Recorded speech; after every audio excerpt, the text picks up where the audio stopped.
क्या cancer patient भी IVF करा सकते हैं?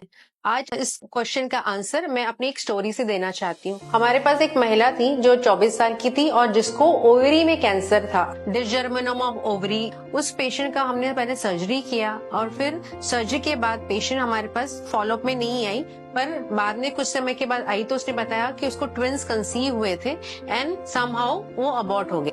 कुछ समय के बाद जब हमने देखा कि उसकी जो हिस्टोपैथोलॉजी की रिपोर्ट थी उसमें कैंसर था, जो ट्यूमर था वो बेनाइन ट्यूमर नहीं था, वो कैंसरस ट्यूमर था। तो उसको हमने कीमोथेरेपी की सलाह दी। कीमोथेरेपी के बाद पेशेंट, क्योंकि कीमोथेरेपी के हमारे गैमेट्स पे असर होते हैं, उसके जो गैमेट्स थे वो असर होने लगे और एक ओवरी ऑलरेडी निकल चुकी थी एंड पेशेंट कंसीव नहीं हो रही थी। तो उसको हमने सप्लीमेंट्स दिए एंड उसके बाद वो नेचुरल कंसीव हुई, फुल टर्म उसकी डिलीवरी हुई विदाउट एनी कॉम्प्लिकेशन।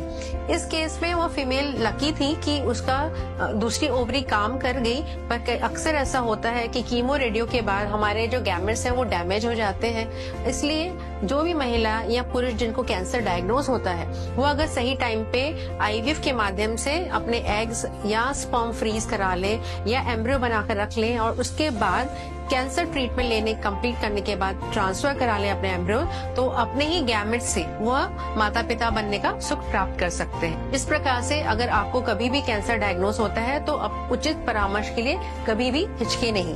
धन्यवाद।